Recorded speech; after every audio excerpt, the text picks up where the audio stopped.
दशहरा का नाम आपने सुना ही होगा, लेकिन मैं आपको बताऊं कि बस्तर टॉकीज़ में बस्तर की बात करते हैं तो बस्तर की बात में बस्तर की सबसे जो खूबसूरत बात है वो ये है कि बस्तर का जो दशहरा है वो विश्व प्रसिद्ध दशहरा है और 75 दिनों तक मनाया जाता है।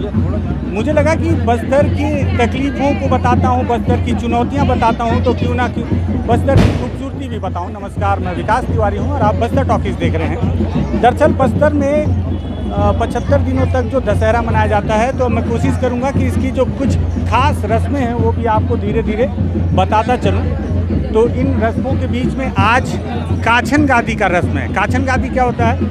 दरअसल एक काछन देवी होती हैं, वो बहुत छोटी सी बच्ची के ऊपर काछन देवी आती हैं और उनसे ही जो राज परिवार के सदस्य हैं अनुमति लेते हैं। और अनुमति लेने के पहले ये जो आप झूला देख रहे हैं, मैं इसमें आपको दिखाने की कोशिश करूंगा कि किस तरह से यहाँ पे कांटों का झूला है, बेल के कांटों का ये झूला तैयार किया जाता है और इस कांटे से इसके ऊपर काछन देवी को लेटाया जाता है। दूसरी ओर आप अगर देख रहे हो तो राज परिवार भी है जो यहाँ पे खड़ा हुआ है। राज परिवार के लोग यहाँ पे आते हैं और काछन देवी से इजाज़त लेते हैं, और जब काछन देवी इस झूले में लेटकर, कांटे के झूले में लेटकर इजाज़त देती हैं, तब जाकर बस्तर दशहरा शुरू किया जाता है। तो बस्तर दशहरा पे मैं आपको छोटी छोटी तस्वीरें दिखाऊंगा, लेकिन कुछ एक आध जानकार लोगों से भी बात कर लें, वो थोड़ा सा और विस्तृत आपको बताएंगे। क्या है कि जो पुराने लोग हैं, जैसे हेमंत कश्यप जी हैं, हमारे बड़े भाई भी हैं, और इनसे मैंने आग्रह किया, बहुत व्यस्त हैं, हालांकि व्यस्तता के बीच हेमंत कश्यप जी ने समय निकाला है हमसे बात करने के लिए बस्तर टॉकीज में। हेमंत भैया, ये काछन गादी क्या है? हम अलग अलग जो रस्म है उस पर बाद में फिर बात करेंगे, हर रस्म पे। आज का जो रस्म है बताते हैं, बहुत महत्वपूर्ण है, क्या है थोड़ा आप बताएं हमारे दर्शक। देखिए, हमारी एक अच्छी परंपरा है कि जब हम कोई भी शुभ कार्य करते हैं तो उस स्थान के, उस ग्राम के, उस नगर के देवी की जो प्रमुख देवी होती है उसकी पूजा आराधना करके कोई भी इस कार्य शुभ कार्य करते हैं। तो जब आज से करीब 600 साल पहले जब बस्तर महाराजा ने जगतूगुड़ा को जगदलपुर बनाया था, तो और बस्तर दशहरा को जब हम मनाने की बात आई तो काछन देवी जो यहाँ की परंपरा जगतूगुड़ा की मूल देवी थी, उसका अनुमति लेना अनिवार्य था। ये महारा जाति के लोगों की कुल देवी है और यहाँ का जो मालिक, कबीले का जो मालिक था, उसका नाम था जगतू महारा। अच्छा, है ना? तो जगतू महारा की ज़मीन को जब उसने लिया दलपत देव ने, और 1773 में जब जगदलपुर में उसने अपनी राजधानी बनाई, तो उसने काछन देवी से बस्तर दशहरा मनाने की अनुमति जो ली, तब से ये परंपरा जगदलपुर में, इसके पहले नहीं थी, इसके जगदलपुर में काछन देवी में की अनुमति लेके बस्तर दशहरा मनाने की परंपरा शुरू की। चूँकि जो बस्तर का राजा था दलपत देव, पितृपक्ष अमावस्या के दिन शिकार खेलने आया था जगदलपुर, मतलब इंद्रावती के दूसरे तरफ आया था। तो उसके साथ क्या हुआ कि उसका जो शिकारी कुत्ता था वो एक खरगोश को दौड़ा रहा था, लेकिन थोड़ा देर बाद खरगोश इस तरह से अड़ गया कि शिकारी कुत्ते को डर कर भागना पड़ा। अच्छा, हाँ, तो वो राजा ने इस बात की जानकारी जब कबीले में आया तो जगतू से बात किया कि भाई मैं तो अजीब देखा कि एक खरगोश कुत्ते से डर गया, तो ऐसा कैसे होगा? तो बोला भाई हमारे काछन देवी की कृपा है। तो राजा दलपत देव को लगा कि जिस देवी की कृपा से एक खरगोश शिकारी कुत्ते को डरा सकता है, यदि मैं यहाँ अपनी राजधानी बना लूँ तो मैं भी तो अजर अमर हो सकता हूँ, देवी की कृपा रहेगी। तो उसने फिर उसी दिन अक्षय पितृपक्ष अमावस्या के दिन उसने बस्तर दशहरा ये अनुमति लेने की परंपरा उसने शुरू की।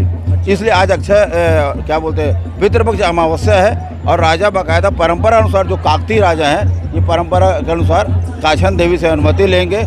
यहाँ पुष्प के रूप में प्रसाद स्वरूप इनको स्वीकृति मिलेगी और कल से बस्तर दशहरा की शुरुआत होगी। तो भैया ये छोटी सी बच्ची रहती है, उसके ऊपर आती है और बेल के कांटों के झूले में जाते हैं, बताते हैं। हाँ,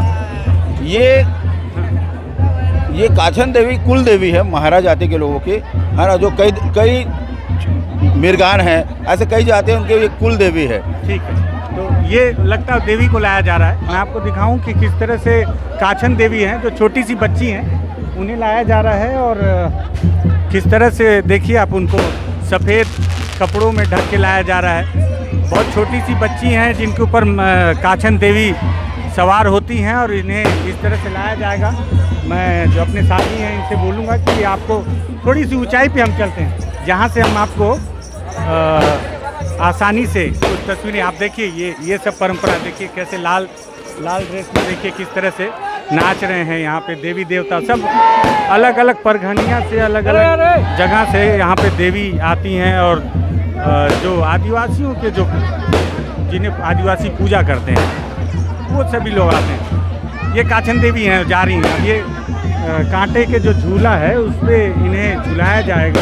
और राज परिवार के लोग भी अगर आपको नज़र आ रहे हैं तो राज परिवार के लोग भी उसमें अनुमति लेंगे। भीड़ थोड़ी सी ज़्यादा है। मैं आपको तस्वीर दिखाने की कोशिश करूँगा। असल में बहुत ज़्यादा लोगों की, तो आप देखें,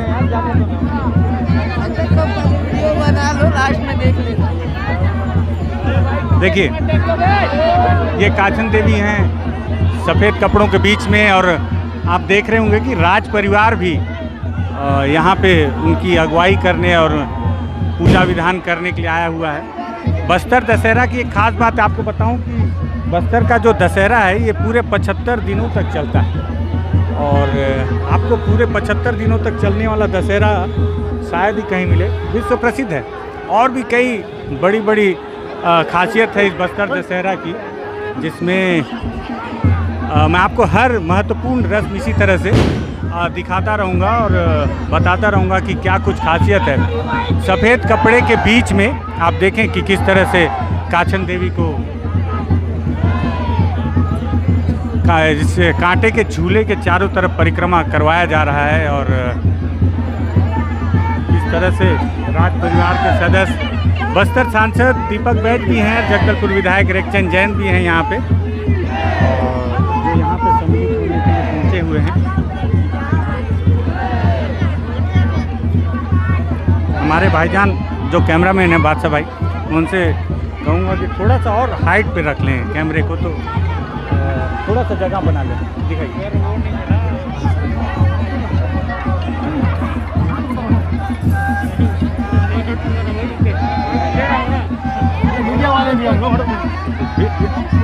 भैया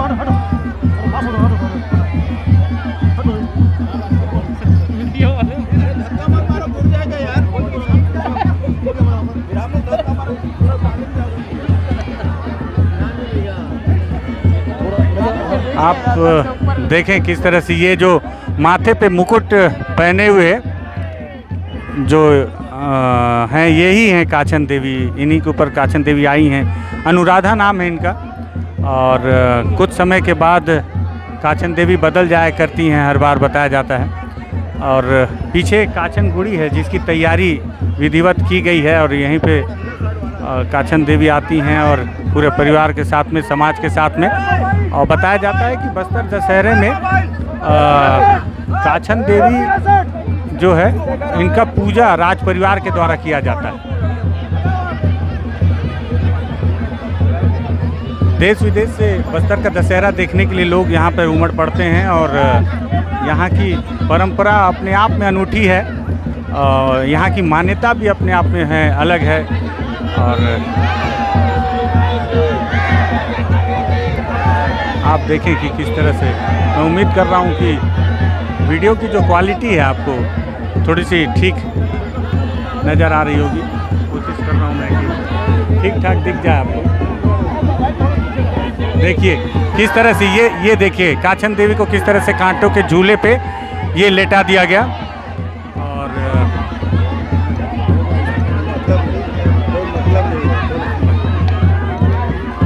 ये देखें आप, मैं आपको दिखाता हूँ किस तरह से काछन देवी को लेटा दिया गया है। और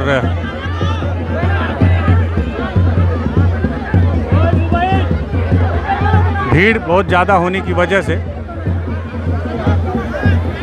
यहाँ ये है कि वीडियो शूट कर पाना काफ़ी मुश्किल होता है।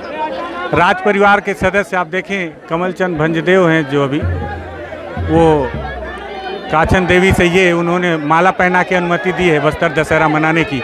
ऐसी मान्यता है कि जब काछन देवी अनुमति देती हैं बस्तर दशहरा मनाने का, तो उसके बाद निर्बाध तरीके से बस्तर का दशहरा पूर्ण होता है और इसमें किसी तरह की कोई बाध्यता नहीं आती, कोई बाधा नहीं आती। सब पूरे रस्म रिवाज बहुत अच्छे से मनाए जाते हैं। बस्तर के आदिवासी दूर दराज से पूरे इस दशहरे का आनंद लेने के लिए और इस रस्म में अपनी भूमिका निभाने के लिए पहुंचते हैं। बस्तर सांसद भी आपको नज़र आ रहे होंगे और आप देखें कि किस तरह से काछन देवी को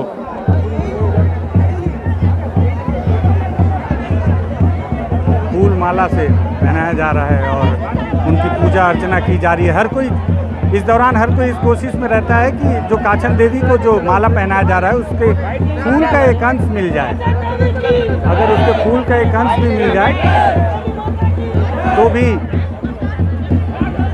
बहुत ही ज़्यादा पुण्य यहाँ के लोगों को मिलता है, ऐसी मान्यता है, एक आस्था है काछन देवी को लेकर।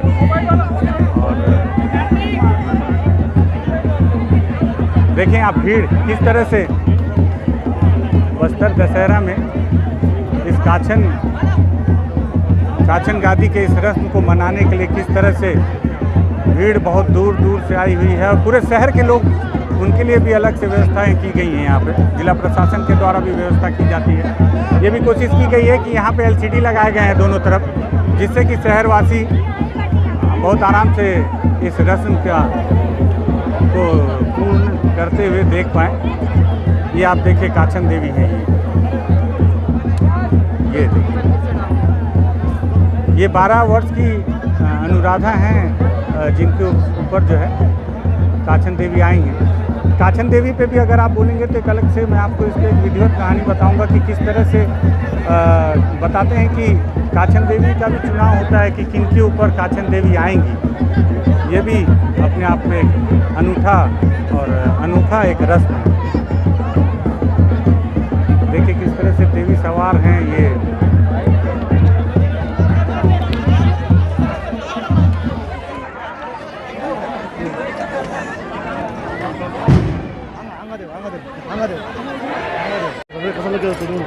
ये आप देखें ये आंगा देव हैं। बताया जाता है कि इन्हें ये देवी के फॉलो गार्ड भी कहा जाता है। ये जब देवी चलती हैं तो उसके सामने सामने ये रास्ता क्लियर कराने के लिए इस तरह से चलते हैं और विशेष व्यवस्थाएं की गई हैं। तो और भी आपको दशहरा दिखाते हैं। मैं कोशिश करता हूं कि बस्तर दशहरा अगर आपको घूमने आना है तो इस दौरान बस्तर दशहरा को लेकर जिला प्रशासन ने क्या व्यवस्था किया है इसको लेकर भी बातचीत करते हैं। बस्तर कलेक्टर हैं हमारे साथ रजत बंसल जी। कलेक्टर साहब नमस्कार। नमस्कार रानू जी। ये बस्तर टॉकीज़ में दर्शकों को मैं दरअसल हमेशा बस्तर की चुनौतियां दिखाता हूं, तकलीफ़ें दिखाता हूं, सुंदरता और यहाँ की खासियत भी दिखाने की कोशिश हम कर रहे हैं। तो ऐसे में आज हमने बस्तर का जो विश्व प्रसिद्ध दशहरा, इसकी पहली ये जो रस्म है, महत्वपूर्ण रस्म, इसको भी दिखाने की कोशिश की। दर्शक हमारे बहुत दूर दूर से भी देखते हैं, उन्हें लगता है बस्तर में केवल नक्सलवाद है। तो बस्तर दशहरा की क्या खासियत है, जिला प्रशासन इसको किस तरह से व्यवस्था कर रहा है कि अगर कोई बाहर से आना चाहे, देखना चाहे, तो उसके लिए क्या कुछ व्यवस्था की जाए अलग से कि उनको आराम से पूरा दशहरे का रस्म देखने को मिले और किस तरह से व्यवस्थाएं करें। रानू जी, आपने बहुत सही बोला कि बाहर के लोगों को कहीं ना कहीं अलग भ्रांतियां होती हैं बस्तर को लेके, लेकिन बस्तर का जो दशहरा है, 75 दिन का ये दशहरा विश्व के सबसे बड़े त्योहारों में से एक आता है। और अभी मैं किसी को बता रहा था कि ये सिर्फ एक त्यौहार, एक मनोरंजन का नहीं है, ये एक ऐसा त्यौहार है जो बस्तर, जब पूरा क्षेत्र केरला से बड़ा होता था, पूरे 7 जिले इसमें आते थे, अभी भी 7 जिले अलग अलग हैं, तो उन सबके सैकड़ों जो आदिवासी समूह हैं उन सबको ये त्यौहार जोड़ता है। तो आप देखेंगे रथ की जो अलग अलग अंग है, जो ये अलग अलग जो प्रक्रियाएं हो रही हैं, जो प्रोसेसेस हो रहे हैं, उसके अलग अलग जो चीज़ें हैं वो सब एक पर्टिकुलर समुदाय करता है, अलग अलग समुदाय, तो हर कोई जुड़ता है कहीं ना कहीं, कोई छोटा काम कोई बड़ा काम, इस तरह से होता है। तो ये अपने आप हर किसी को महत्वपूर्ण मिलती है। और ये जो इंस्टीट्यूशन है, ये कहीं ना कहीं कैसे आदिवासियों ने अपने आप को इतने पुराने समय से जोड़ रखा है, ये एक लिविंग म्यूजियम है, मैं मानता हूँ। और देश विदेश के पर्यटक यहाँ आते रहे हैं। अभी कोरोना काल की वजह से भी, पिछले साल आपको पता है जब कोरोना के पीक में हम लोग थे, उस समय भी पूरे कल्चर को हम ना टूटे इस हिसाब से हमने व्यवस्था की थी। सारी परंपरा जारी रही, देवी की कृपा है निश्चित रूप से। और इस बार भी वही हो रहा है। थोड़ा सा कोरोना को लेकर के जो भौतिक रूप से भीड़ है वो कम है, और हम चाहते भी ये कमी रहे, क्योंकि अभी भी थर्ड वेव की आशंका दिख रही है। और लोग अभी ऑनलाइन रूप से दर्शन कर सकते हैं। आपके जैसे मीडिया के हमारे प्रमुख साथी हैं जो कि इसको वर्चुअली दिखा रहे हैं लोगों को, और निश्चित रूप से एक बार ये कोरोना का थोड़ा सा संकट टलता है तो हम लोग सबको निमंत्रण देंगे कि यहाँ पर आएँ और बस्तर दशहरा का आनंद लें। ये बस्तर कलेक्टर हैं रजत बंसल, लगातार कुछ नया क्रिएटिव करते रहते हैं और ये चाहते हैं कि बस्तर की जो खूबसूरती है, जो यहाँ की खासियत है, वो बाहर के लोग भी देखें, ताकि बस्तर की जो तस्वीरें बाहर तक पहुँची हुई हैं, जो बारूद के ब्लास्ट के साथ, जो बारूद की गंध के साथ फैल रही हैं, उस गंध को दबाने के लिए बस्तर की इस खासियत को पहुंचाने के लिए अलग तरह की कोशिशें की जा रही हैं। आज दरअसल काछन गादी का यह जो रस्म है, मैं आपको इसलिए दिखाना चाह रहा हूं कि बस्तर का दशहरा अपने आप में अनूठा है, अप्रतिम है और बहुत खूबसूरत है। इस खूबसूरत दशहरे को देखने के लिए इसमें आदिवासियों की क्या भूमिका है, जिला प्रशासन में बस्तर कलेक्टर ने भी बहुत अच्छी बात कही कि उन्होंने भी किस तरह से इसको कोशिश की है कि कोविड का भी एक समय चल रहा है, उसको देखते हुए कि किस तरह से लोगों तक इसको पहुंचाया जाए ऑनलाइन तरीके से या अलग अलग व्यवस्थाओं से। तो इन सारी व्यवस्थाओं के बीच आप बस्तर के दशहरे को मैं आपको अलग अलग तरीके से और उसके जो अलग अलग रस्म हैं छोटे छोटे भाग में आपको दिखाने की कोशिश करूंगा। पसंद आए, लगे कि आपको बस्तर के दशहरे को भी देखना चाहिए, बस्तर की खासियत को भी देखना चाहिए, यहाँ की खूबसूरती को भी देखना चाहिए। आप देखें कि किस तरह से ये काछन गुड़ी है, यहीं पे काछन देवी आती हैं, यहाँ रहती हैं, उनके रहने की पूरी व्यवस्था यहाँ पे की जाएगी। इन छोटी छोटी तस्वीरों को आपको दिखाएंगे। लगता है कि ये सब चीज़ें भी देखनी चाहिए, इन सारी तस्वीरों को भी देखना चाहिए, तो आप बस्तर टॉकीज़ को सब्सक्राइब कर सकते हैं। धन्यवाद।